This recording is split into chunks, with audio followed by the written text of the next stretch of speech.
U.S. President Donald Trump sees 4 more weeks to go with the Iran war as U.S.-Israeli strikes enter day 3.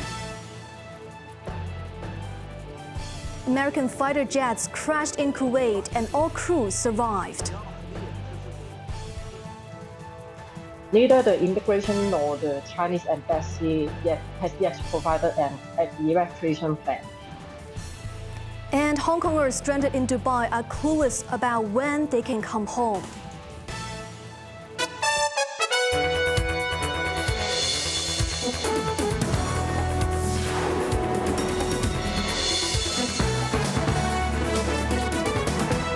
Good evening, you're watching Cable News. I'm Evan Bai. One day after ordering a devastating military campaign that has reduced parts of Tehran to rubble, United States President Donald Trump has agreed to resume talks with Iran's new leadership, while simultaneously vowing to press ahead with strikes for 4 to 5 weeks, even at the cost of more American casualties. Quentin Yang has more. In a series of interviews Sunday, Trump confirmed that Iranian officials had reached out for dialogue, despite the massive U.S.-Israeli bombing blitz that killed Supreme Leader Ayatollah Ali Khamenei and decimated Islamic Republic's military command. They want to talk, and I've agreed to talk, so I'll be talking to them, Trump told The Atlantic magazine. They should have done it sooner. The diplomatic overture comes as explosions continue to rock Iran after nightfall.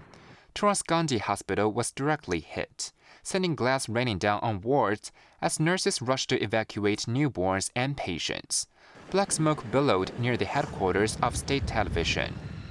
According to the Pentagon, U.S. aircraft and warships have struck more than 1,000 Iranian targets since operations began Saturday in what has been dubbed Operation Epic Fury. The strikes include B-2 stealth bombers dropping 2,000-pound bombs on hardened underground missile facilities. Trump acknowledged the mounting cost of the operation.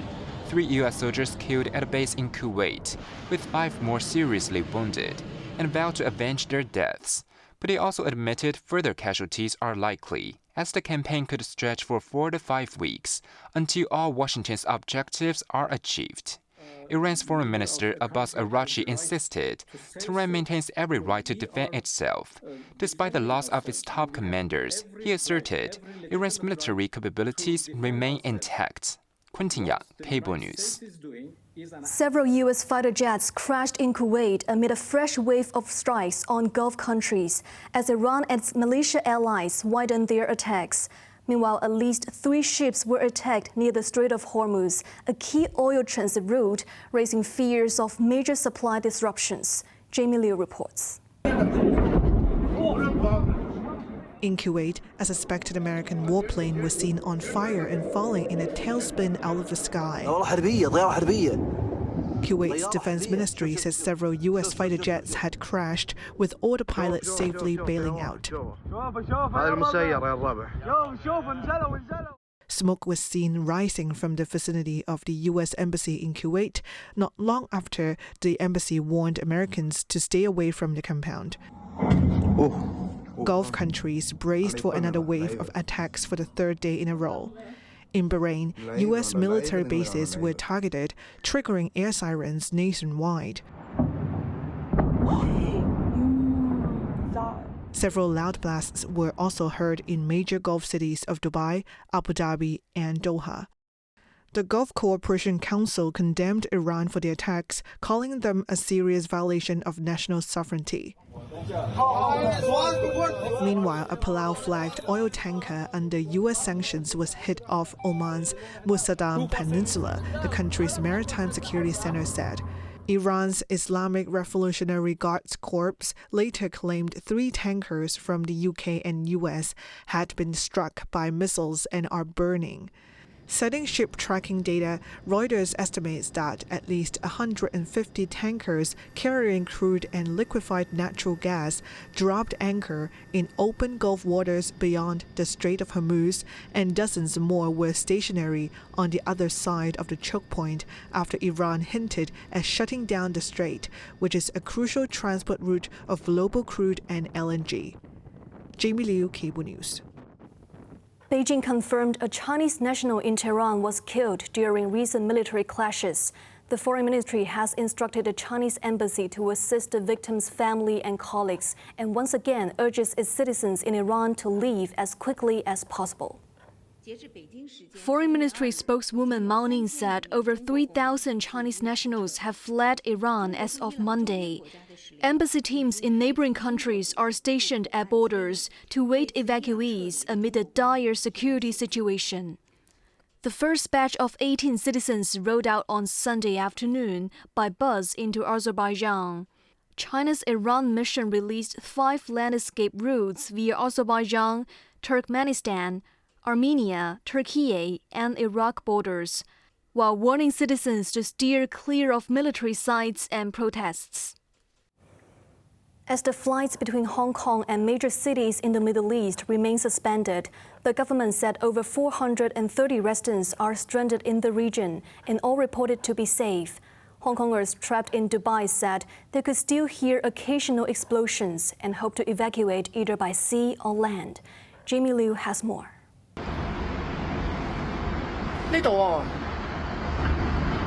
Shun, who is traveling in Dubai in the United Arab Emirates, captured the white smoke in the sky and could still hear several explosions from time to time.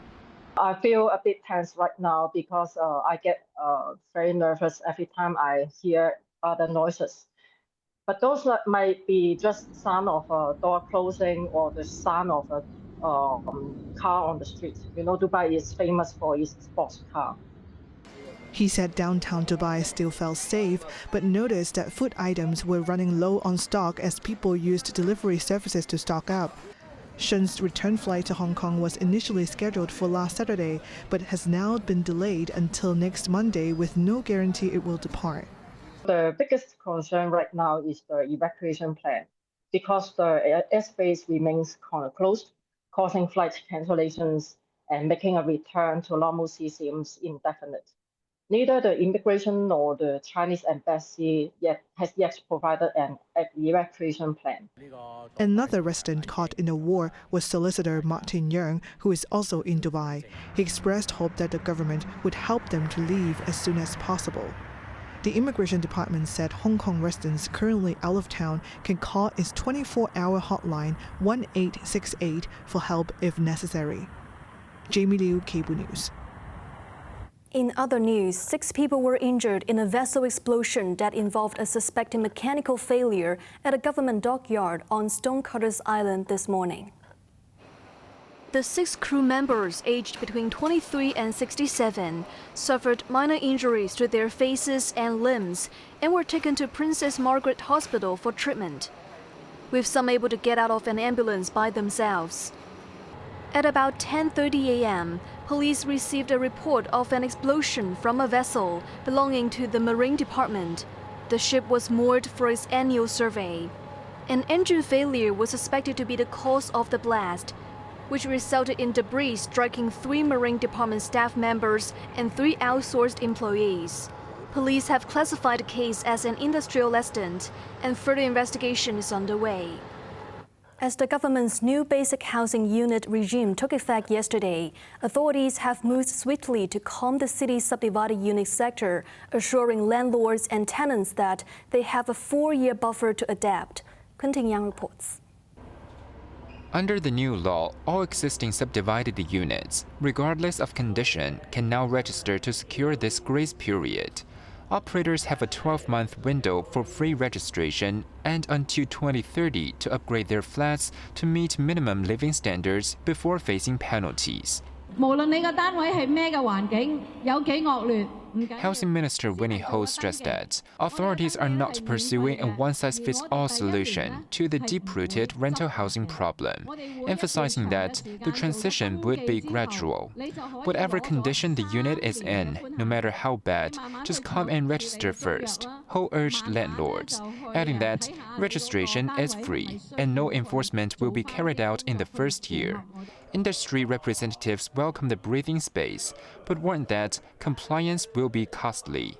Hazen Chen, chairman of the Hong Kong Basic Housing Units Operators Association, estimates that each unit would need $50,000 to $100,000 in upgrades, such as fire-resistant doors and certified engineering checks on ventilation, structure, electricity, and plumbing, pushing total professional fees into six figures. Operators admitted they hope to pass some of the cost on to tenants, but conceded the market is unlikely to accept rents shooting past five figures for basic rooms.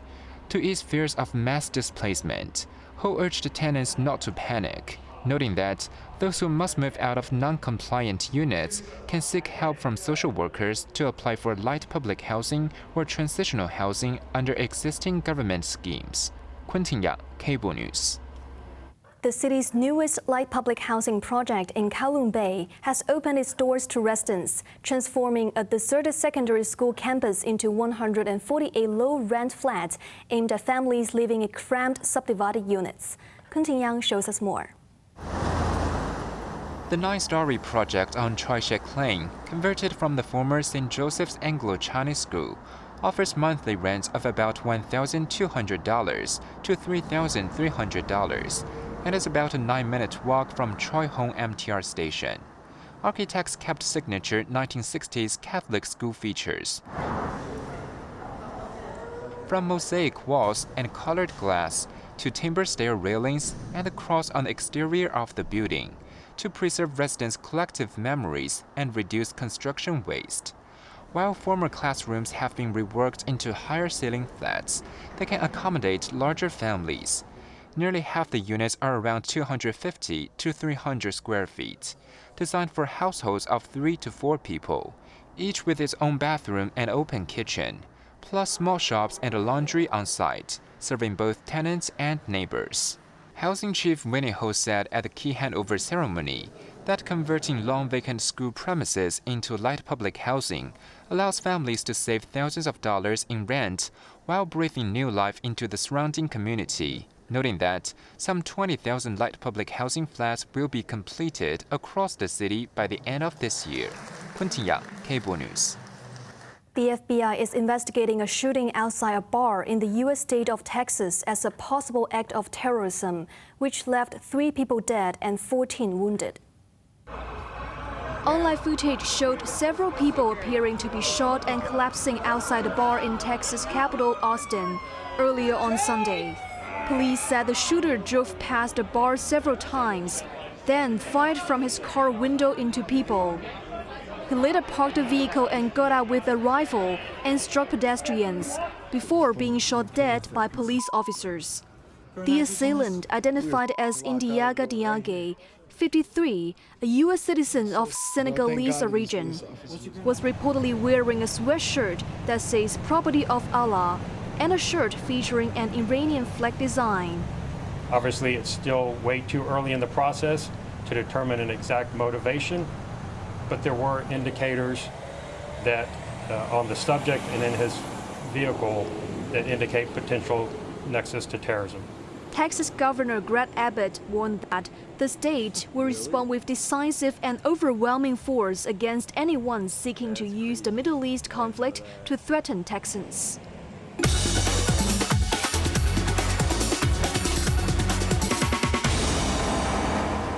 Now let's take a look at the stock market.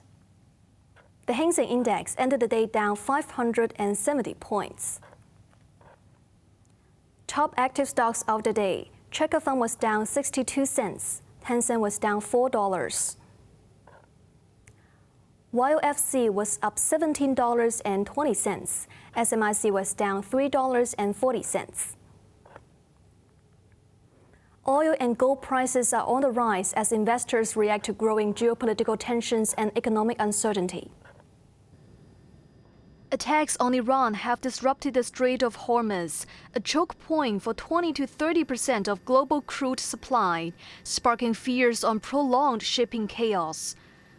Brent crude jumped as much as 13% to touch more than $82 a barrel, while WTI crude futures spiked to over $75 during Asian trading hours, the highest in more than a year. Meanwhile, the price of gold also surged as investors saw it as a safe haven against heightened volatility in global markets. In Asian trading, New York gold futures has once surged past $5,400 an ounce. Spot gold and silver hit one-month highs, with the yellow metal climbing over 2% to near $5,400, while silver spiked 6% before pulling back. Onto the weather now. Cloudy with occasional showers and a few squally thunderstorms. Showers will be heavier at times, becoming cool tomorrow, with temperatures falling progressively from about 22 degrees at midnight to a minimum of around 16 degrees tomorrow night. That's our news tonight. I'm Evan Bai. Thank you for watching and good night.